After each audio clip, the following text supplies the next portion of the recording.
60 ఏళ్లు పైబడ్డాయంటే చాలు ఒంట్లో సత్తువ తగ్గిపోతుంది. నడిస్తే ఆయాసం, తింటే అజీర్ణం. చాలామంది తల్లిదండ్రులు పిల్లల సంరక్షణలోనే ఉంటూ కృష్ణారామ అంటూ కాలం వెలదీస్తారు. ఆ బామ్మ మాత్రం ఇందుకు భిన్నం. 100 ఏళ్ల వయసులోనూ యుక్త వయస్కులు సైతం అసూయపడేలా ఎంతో ఆరోగ్యంగా, ఎనర్జెటిక్గా ఉంటుంది. సొంతంగా పనులు చేసుకుంటోంది. ఎవరిపైనా ఆధారపడకుండా ఉపాధి పనులకు వెళ్తూ ఒంటరిగానే బతుకు బండిని లాగుతూ ఆత్మగౌరవంతో జీవిస్తోంది.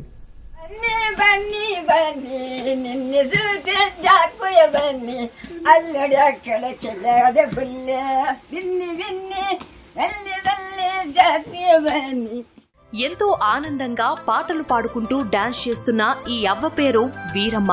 వయసు అక్షరాల 100 ఏళ్లు. సొంతూరు ఏలూరు జిల్లా ద్వారకా తిరుమల మండలం దొరసానిపాడు. భర్త మరణం తర్వాత ఒంటరిగానే బతుకు పోరాటం చేస్తోంది బామ్మ.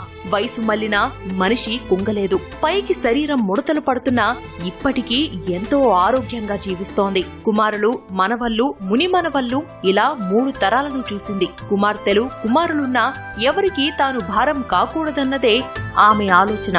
అందుకే ఉదయం లేచి ఇల్లు శుభ్రం చేసుకోవడం, వంట చేయడం, బట్టలు ఉతుక్కోవడం ఇలా అన్ని పనులు చకచకా చేసుకుంటోంది. తాన కడప ఏరమ్మ. నాకు 100 సంవత్సరాలు. నేను చురుగ్గా పొరుసాల మీద చురుగ్గా చేసేస్తా. నేను పని అన్ని పనులు చేసేస్తా. ఈ వయసులోనూ తన సంపాదనపైనే ఆధారపడుతోంది వీరమ్మ. సెంచరీ దాటినా ఉదయం లేచి చద్దన్నం కట్టుకుని నడుచుకుంటూనే ఉపాధి హామీ పనులకు వెళ్తోంది. వృద్ధురాలిని కదా, తూతూ మంత్రంగా పనిచేస్తే సరిపోతుందిలే అని అస్సలు అనుకోదు. సాటి కూలీలకు పోటీనిచ్చేలా గడ్డపారతో మట్టి తవ్వడం, పారతో ఎత్తడం, మట్టి మూయడం వరకు అన్ని పనులు అలసట లేకుండా చేస్తూ ఆశ్చర్యపరుస్తోంది.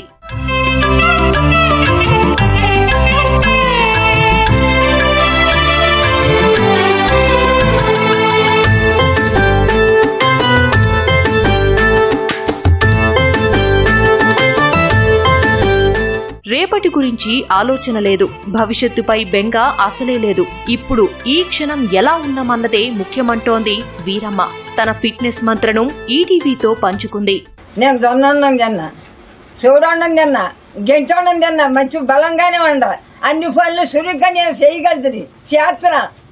దాన్ని బట్టి నేను తింటున్నా, బలంగానే ఉండ. అన్ని పనులు సురుగ్గా ఇప్పుడు ఎండైనా కొండైనా చూడడం చేసేస్తా.